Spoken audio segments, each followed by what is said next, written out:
20 juillet 2024. Ursula von der Leyen, occupant le poste de présidente de la Commission européenne depuis le 1er décembre 2019, se voyait réélue à la même fonction pour une durée de 5 ans. Initiatrice de l'interdiction de la vente des automobiles à moteur thermique à l'horizon 2035 sur le sol de l'Union, l'Allemande s'était, depuis, fait une réputation de pourfendeuse intraitable de ce type de motorisation et de défenseuse acharnée des véhicules électriques. Et pourtant, surprise. Le jour même de sa réélection, elle affirmait haut et fort que dans les prochains jours, une révision de la politique de l'Union permettrait aux véhicules fonctionnant au carburant synthétique d'être pris en compte dans l'objectif de rejet zéro carbone. En d'autres termes, que la pérennité du moteur thermique au-delà de l'échéance de 2035 était maintenant réouverte. C'est que depuis la décision en 2022 de l'interdiction de ces moteurs, nombre d'événements sont venus mettre du plomb dans l'aile de cette mesure. Février 2023. Le premier coup de boutoir provenait de l'autre côté des Alpes, d'Italie pour être précis. Interrogé par la chaîne de télévision Rete 4, le ministre italien des Transports Matteo Salvini déclarait, en parlant de la décision de l'Union européenne décrite plus haut, « C'est une folie, une bêtise absolue, un choix idéologique ou de mauvaise foi. » La présidente du Conseil italien, Giorgia Meloni, à peine plus mesurée, renchérissait quelques heures plus tard. La transition énergétique doit être progressive et ne doit pas désavantager les entreprises italiennes et européennes dans un marché mondial où il n'existe pas de règles aussi strictes. Quelques jours plus tard, le ministre allemand des Finances, Christian Lindner, confirmait le refus de son parti, le FDP, de ratifier la sortie totale des moteurs thermiques à l'horizon 2035. Dans une vidéo mise en ligne sur sa chaîne YouTube et datant du 4 mars 2023, il indiquait que son parti et lui-même avaient pour intention de bloquer le vote de ratification de la loi 2035 du côté allemand tant qu'un assouplissement du texte n'était pas proposé. En ligne de mire, l'ajout d'une clause autorisant l'utilisation de carburants de synthèse après l'échéance de 2035. Car, et selon leurs défenseurs, ces carburants permettraient d'atteindre la neutralité en carbone pour 2 raisons. Tout d'abord, l'énergie nécessaire à leur fabrication ne serait produite qu'à partir de sources dites renouvelables. Mais aussi, leur process de production impliquerait le prélèvement de dioxyde de carbone déjà présent dans l'air ambiant et donc permettrait une réduction de la concentration de ce gaz dans l'atmosphère au niveau mondial. Parmi les constructeurs à défendre cette mesure, celui ayant investi le plus d'argent dans ce projet est probablement Porsche. Porsche défendant bec et ongle cette technologie comme solution ultime permettant à la fois de sauver le moteur thermique et de respecter les engagements zéro carbone décrits plus haut. Mais vous allez maintenant voir que, malheureusement, la situation est bien moins rose que les déclarations de la marque allemande et du ministre des Finances du même pays ne pourraient le laisser croire. Fischer-Tropsch. Ce procédé, dont le patronyme reprend celui de ses inventeurs, date des années 1920. Rappelons que les hydrocarbures, comme leur nom l'indique, sont un mélange de molécules de carbone et d'hydrogène. Toute réaction permettant de combiner ces 2 corps peut donc potentiellement produire du carburant. Le procédé remis au goût du jour par Porsche consiste à réduire par catalyse hétérogène du monoxyde de carbone par du dihydrogène.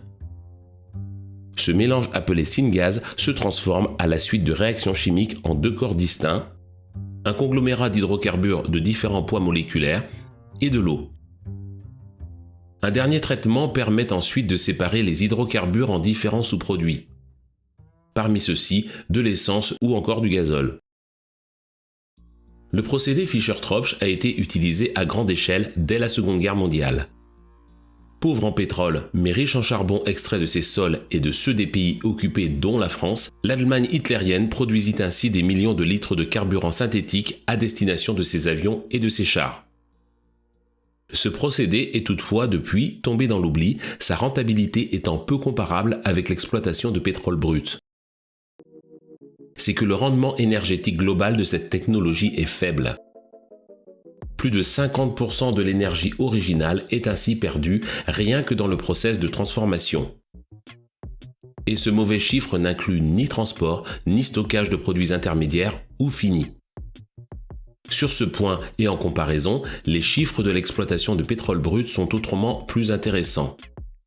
En effet, les pertes dues à l'ensemble des étapes de production, de transport et de stockage depuis le puits de forage jusqu'au réservoir de l'automobiliste n'atteignent que 20% dans ce cas. Oui mais voilà, ces dernières années, la volonté de sortir des carburants d'origine fossile semble redonner des couleurs aux vieux procédés allemands.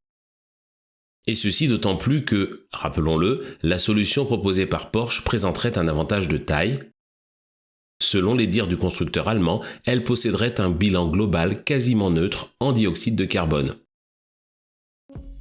Tout d'abord, le monoxyde de carbone nécessaire à la réaction sera issu de CO2 prélevé directement dans l'air ambiant grâce à des systèmes de ventilateurs et filtres spécifiques. La transformation en CO nécessaire à la fabrication du e-carburant pourrait faire appel à un procédé utilisant un électrolyseur fonctionnant avec du fer et de l'électricité d'origine renouvelable. Le deuxième composant de la réaction, l'hydrogène, sera produit à partir de l'électrolyse de l'eau grâce à une électricité produite par des éoliennes ou des panneaux solaires. Si cette méthode de production de carburant ne change absolument rien au rejet de CO2 par les échappements des véhicules qui le consommeront, elle aurait selon Porsche la vertu suivante. Utilisant des énergies décarbonées et permettant de consommer de grandes quantités de dioxyde de carbone déjà présent dans l'air, l'ensemble de la filière aurait un bilan neutre, voire négatif en CO2. Depuis sa présentation par Jan Homstedt, directeur du projet e-Fuel chez Porsche, de nombreux commentateurs, voulant y voir la solution ultime aux problèmes posés par les véhicules à propulsion thermique, abreuvent la toile de moult commentaires toujours plus dithyrambiques les uns que les autres. Seulement voilà, et comme toujours dans le domaine de l'ingénierie, la réalité est loin d'être aussi tranchée. Car, tout d'abord, on l'a vu, le procédé Fischer-Tropsch présente des rendements médiocres. Si l'on y ajoute le fait que les énergies utilisées devraient être issues de sources intermittentes telles que les éoliennes ou le solaire, les meilleures estimations parviennent à une consommation moyenne de 20 kWh pour la production d'un seul litre de carburant de synthèse. Mais attention, le carburant produit devrait alors encore être acheminé vers les lieux de distribution tels que les stations-service. Et ce d'autant plus que le pays de production choisi par Porsche, en l'occurrence le Chili, est très éloigné des centres de consommation majeurs que sont l'Asie, l'Europe ou l'Amérique du Nord. On ne s'étonnera donc pas que, sur le sujet des moyens utilisés pour ces innombrables transports, les promoteurs du projet restent peu disers. Mais plus encore, réduire les rejets mesurables au pot d'échappement des véhicules thermiques au seul CO2 est un raccourci décidément inquiétant. Car, et le sujet a été maintes fois traité sur cette chaîne, les émissions de gaz au potentiel de pollution et à la dangerosité infiniment supérieure au CO2 en provenance des automobiles à motorisation thermique sont multiples. Puiser du dioxyde de carbone dans l'atmosphère à un endroit de la planète, le transformer en biocarburant et l'expédier aux antipodes en passant méthodiquement sous silence les émissions subsistantes de NOx ou de particules, pour ne citer que ces deux exemples, ressemble donc bien plus à un emplâtre sur une jambe de bois qu'à une solution durable et intelligente. Mais ne nous y trompons pas, et ce point est également régulièrement soulevé sur cette antenne, le passage au tout électrique n'est pas plus vertueux. En effet, il pourrait même aggraver les niveaux de rejet de ces polluants. Tout d'abord, la hausse globale du poids d'auto désormais lesté de lourdes batteries pourrait faire exploser les rejets de particules issus de l'usure des pneus sur la chaussée. Pire, l'accroissement de la demande d'électricité nécessaire à la production ainsi qu'à l'exploitation du parc 100% électrifié provoquera sans coup férir une envolée des rejets de NOx, les projets de mise en service dans les prochains mois d'usines de production d'électricité alimentées au charbon étant en explosion à l'échelle mondiale. Si de nombreux individus continueront sans doute pendant des années à s'échiner sur les bienfaits et méfaits supposés de telle ou telle motorisation, l'observateur sensé, fuyant ces querelles stériles, réfléchira plutôt à une liste de propositions défendues par cette chaîne depuis sa genèse. La masse du véhicule influant directement sur ses consommations et émissions, le déploiement d'un plan de réduction par un coefficient de 2 ou 3 de la masse des véhicules neufs, quelle que soit leur motorisation, est une nécessité. Une législation fixant un niveau de consommation de carburant maximal pour chaque véhicule vendu doit être mise en place. Une obligation pour les constructeurs de porter la durée de vie des véhicules de 240 à 480 000 km doit permettre de réduire l'impact absolument délétère sur l'utilisation des ressources lors de la fabrication de ceux-ci et une fois de plus, quelle que soit la motorisation pressentie. La mise en œuvre de réels plans de développement des infrastructures en transport en commun dont le but final est de permettre aux possesseurs de véhicules thermiques de ne les utiliser que lorsque cela est indispensable doit être initiée. Une accélération sérieuse du développement de l'Internet à haut débit dans le but d'intensifier le télétravail aura pour conséquence l'effondrement du nombre des déplacements quotidiens, du moins pour les professions pour lesquelles cette solution est envisageable.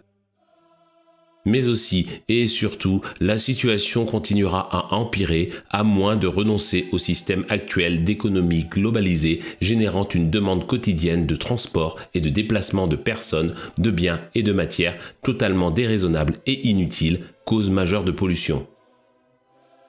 Dans la même veine, l'interdiction d'importation de quelque produit que ce soit ne respectant pas une distance raisonnable maximum de transport pour ses composants ainsi que pour le produit fini lui-même semble évident.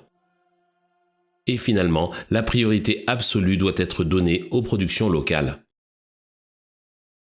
Le moins que l'on puisse dire est que la voie prise par Porsche et aujourd'hui défendue jusqu'à la tête de la Commission européenne tient, à l'instar de l'ensemble de la filière automobile, plus de la préservation d'un modèle fait de glorification béate, de délire productiviste et de transports intercontinentaux totalement surannés, que d'une réflexion prenant en compte les réels enjeux écologiques et planétaires auxquels devront faire face les générations à venir. Si le gogo sera séduit par les discours faussement qualifiés d'écologiques promouvant des usines à gaz dont la mise en œuvre fera sourire l'observateur doué de raison, ainsi que par leur adoubement par des politiques malhonnêtes, l'avenir renverra sans le moindre doute dos à dos les défenseurs de la voiture thermique ou de son alter ego électrique. Et ceci pour une raison simple. Ce n'est pas la technologie qui est la cause du problème, mais sa mauvaise utilisation. Merci à tous d'être fidèles à cette chaîne. Merci également à tous les donateurs. Si vous souhaitez vous aussi soutenir financièrement la chaîne, il vous est possible d'effectuer un don. 2 solutions s'offrent à vous. La première, il vous suffit de cliquer sur le lien dédié à l'intérieur du bandeau. La seconde, il vous est désormais possible d'utiliser les Super Thanks YouTube en cliquant sur le bouton Merci sous chacune des vidéos de cette chaîne. Si vous ne l'êtes pas encore, assurez-vous bien de vous abonner et d'actionner la cloche pour être notifié lorsque de nouvelles vidéos sont publiées.